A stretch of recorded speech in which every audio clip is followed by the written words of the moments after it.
कि क्या हमें एक नई पार्टी बनानी चाहिए, हाँ, और 2025 में अपनी ताकत दिखानी चाहिए, हाँ।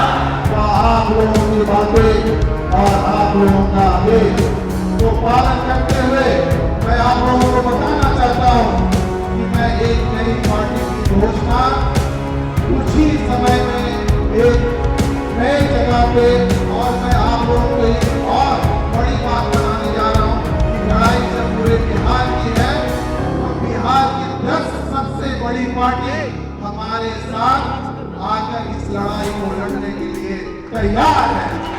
आपकी आवाज बनने आया हूँ, आपका सम्मान बनने आया हूँ, आपका प्रतिकार बनने आया हूँ।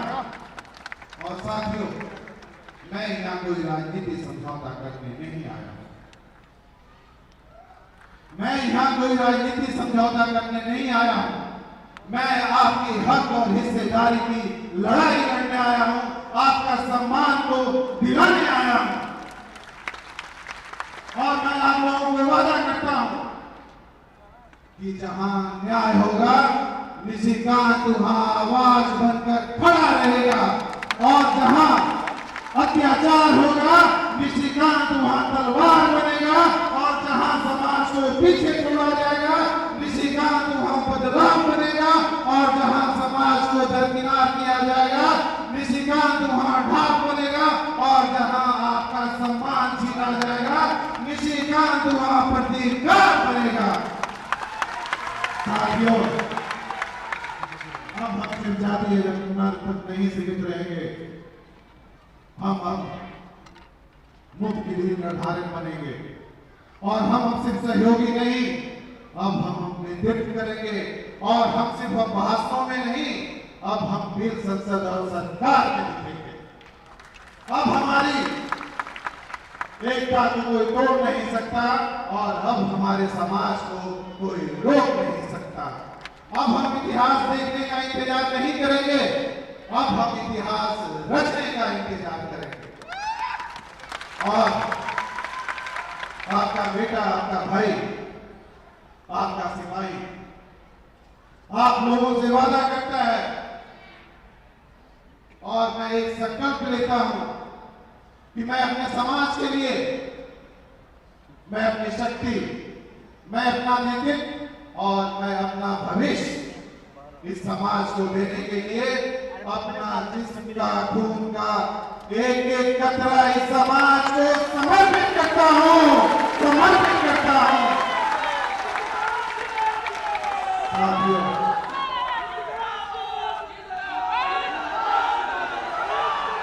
साथियों, आप लोगों का यही प्यार और यही समर्थन मुझे इस लड़ाई में ताकत देती है। और साथियों, आज का मैं जो दिन है, ये मैं कोई भाषण देने के लिए नहीं आया हूं, मैं सिर्फ और सिर्फ आप लोगों को जगाने के लिए आया हूं, ताकि आने वाले समय में आप अपने हक की हिस्सेदारी के लिए लड़ाई लड़ें, और जो सम्राट अशोक एक इतिहास रच कर गए थे, वो फिर से हम लोग इतिहास रचने का काम करेंगे। और हम लोग जो बोलते हैं, हमारा समाज जो बोलता है कि हम सम्राट अशोक के वंशज हैं और जगदेव बाबू के अनुयायी है, समझो, समझो, अगर आप सच में सम्राट अशोक के वंशज होते तो आप दूसरे का झंडा ढोने का काम नहीं करते। सम्राट अशोक के वंशज कभी भी दूसरे का झंडा नहीं ढोए, तो हम फिर किसी और का झंडा और किसी का झोला क्यों ढोने का काम करेंगे। हम तो उन्हीं के वंश हैं, हम तो उन्हीं के अंश हैं, और हम जगदेव बाबू के अनुयायी भी हैं, तो हम झंडा ढोने का काम नहीं करेंगे, हम खुद पूरे देश को झंडा ढुलवाने का काम करेंगे, और आने वाले समय में अपना हक और हिस्सेदारी लेकर रहेंगे। इसके लिए आप सभी को की जरूरत है, और सिर्फ मैं आप लोगों के लिए अपना सब कुछ छोड़कर, अपना व्यापार, अपना बिजनेस, अपना परिवार, अपना बच्चे, अपने सब कुछ छोड़कर, सारा कुछ सिर्फ समाज के लिए मैंने दाव लगाया। ताकि आने वाले समय में हमारा समाज एक मजबूत और एक सशक्त समाज बने। आने वाले समय में हमारा 90% समाज को उनके हक और हिस्सेदारी मिले और आने वाले समय में हमारा बिहार एक विकसित बिहार बने। इसके लिए साथियों, आप सभी को अपनी सोच को बदलने की जरूरत है और एकजुट होकर लड़ाई लड़ने की जरूरत है। और मैं किसी से डरने वाला नहीं हूं। मैंने पहले भी कहा था कि अगर मुझे अपने समाज के लिए अपनी शहादत भी देनी पड़ी तो मैं देने के लिए तैयार हूं। सिर्फ और सिर्फ मुझे आपका साथ चाहिए। अब ये जो हमारी लड़ाई है, ये आर पार की लड़ाई है, ये आर पार की लड़ाई है। साथियों, आप लोगों ने देखा है कि पिछले 2 सालों में हमारे समाज की भाइयों की कितनी हत्याएं हुई। करीब 2 साल में 200 हत्याएं हुई। लेकिन कोई भी हमारे समाज के नेता या सरकार इस पर बोलने के लिए तैयार नहीं। बात सिर्फ हत्याएं की नहीं है, बात सिर्फ एक व्यक्ति की हत्या की नहीं है। बात है कि हमारे समाज की पहचान को मिटाने की कोशिश की जा रही है। बात यह है कि हमारी विरासत को खत्म करने की कोशिश की जा रही है। और इस हत्याएं पे सरकार मौन है, प्रशासन चुप है और न्याय व्यवस्था तमाशा देख रही है। क्या कुशवाहा समाज की जान की कोई कीमत नहीं? क्या हमारे आंसू, हमारे खून, हमारे मातम का कोई मोल नहीं? जब भी हत्याएं होती है, मुख्यमंत्री साहब व्यस्त है, सरकार चुप है और हमारे समाज के नेता गायब है और हमारे नौजवान मरते जा रहे हैं। पटना में दिन दहाड़े हमारे समाज की भाइयों को गोली मार दी जाती है। सीतामढ़ी में हमारे भाइयों की निर्मम हत्या की गई। सीतामढ़ी के बाद सासाराम में हमारी स्नेहा कुशवाहा बहन की हत्या करके फांसी पे लटकाया गया और उसके माता पिता को अपनी ही बेटी की लाश देखने की चाहत पूरी नहीं हो पाई। कैसा शासन है? कैसा शासन है जहां नौजवान जिंदा नहीं, बेटी सुरक्षित नहीं और हमारे नौजवान मारे जा रहे हैं। क्या यहां जिंदा रहने का चाहत भी एक साजिश मानी जाएगी? क्या यहां इंसाफ मांगना भी एक गुनाह है क्या? साथियों, जब किसी मां की गोद सूनी होती है तो सिर्फ एक बेटा नहीं मरता है, बल्कि समाज की आत्मा रोती है। और एक मां बोलती है कि मुझे न्याय चाहिए, पर वो मां की आंसू अब ठहरेगी नहीं। अब एक गुस्सा हमारा रुकेगा नहीं। अब हर मां बोलेगी और एक संकल्प लेगी कि मुझे न्याय चाहिए। और हर यहाँ पे युवा बोलेगा मुझे रोजगार चाहिए, हर बेटी कहेगी मुझे सुरक्षा चाहिए, हर व्यक्ति बोलेगा मुझे जिंदगी चाहिए और बिहार के हर गली मोहल्ले से एक आवाज आएगी, मुझे निशिकांत चाहिए, मुझे निशिकांत चाहिए।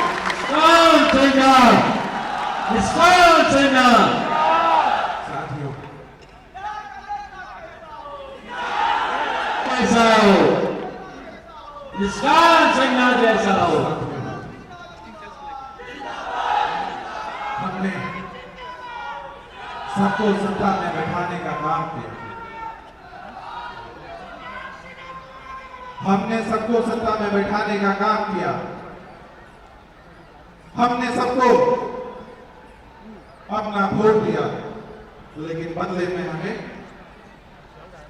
बेरोजगारी मिली।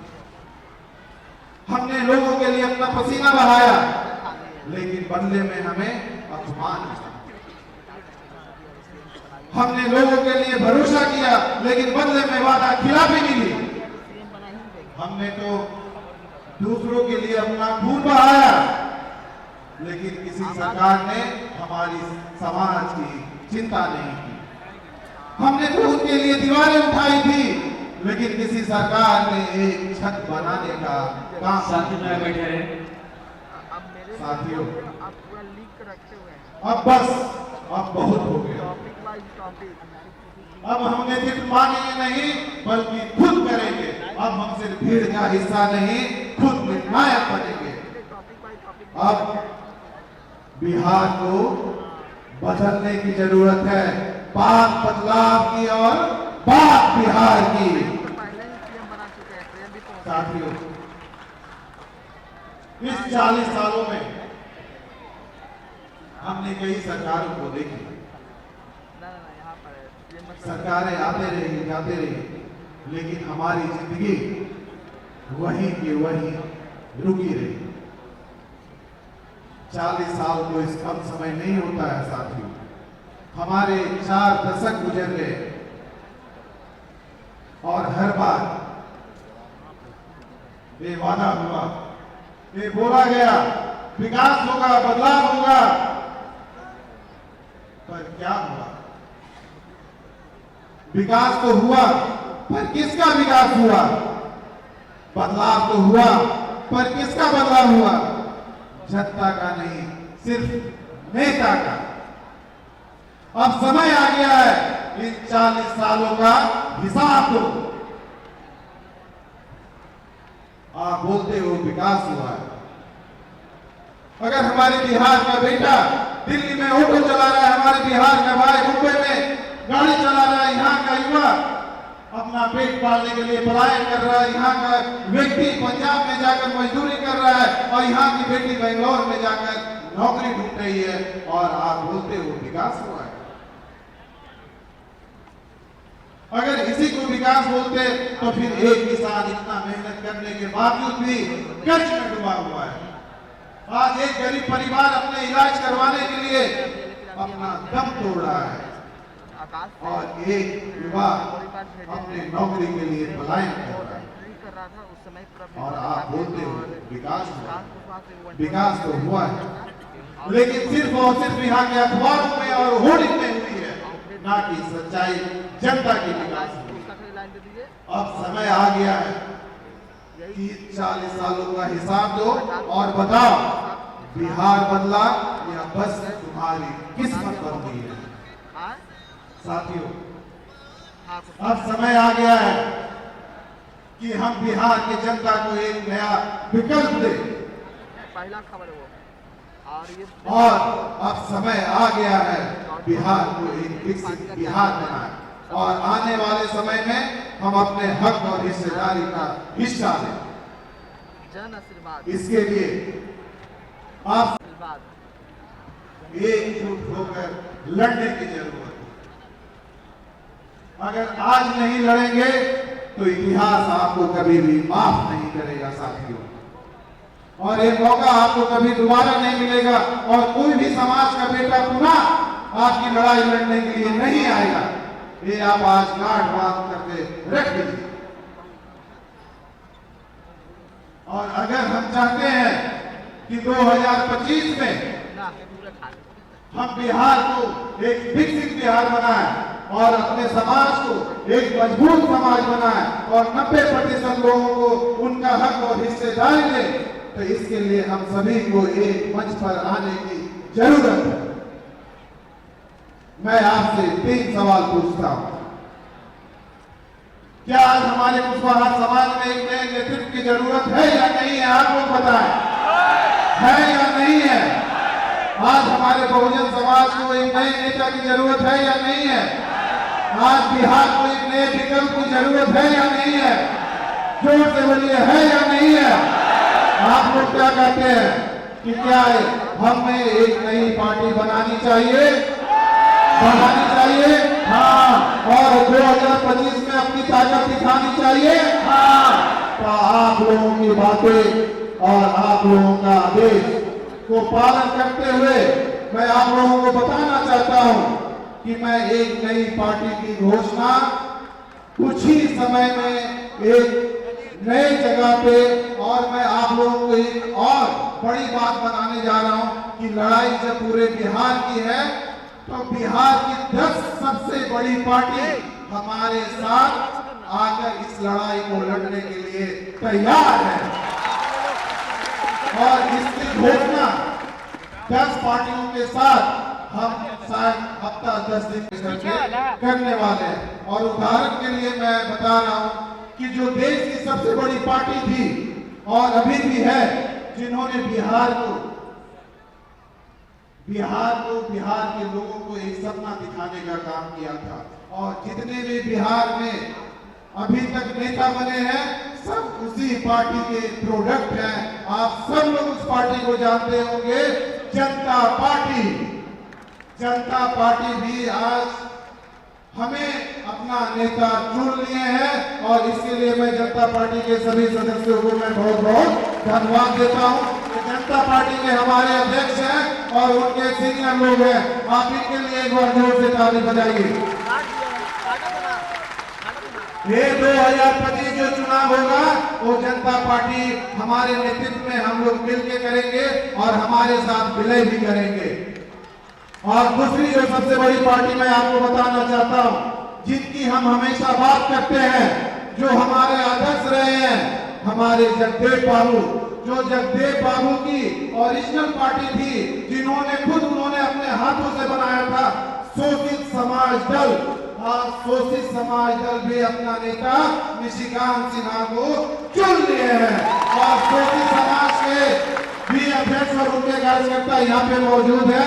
तो हम लोग 10 बड़ी पार्टी के साथ, ये तो सिर्फ अभी 2 पार्टी का मैंने आप लोगों को उदाहरण दिया है, अगले समय में 10 बड़ी पार्टी के साथ हम लोग हमारे साथ विलय होने वाले हैं, और 2025 का जो चुनाव है हम लोग साथ में लड़ने वाले हैं, ताकि आने वाले समय में बिहार की जनता को एक नया विकल्प देने का काम करें और बिहार को एक विकसित बिहार बनाने का काम करें।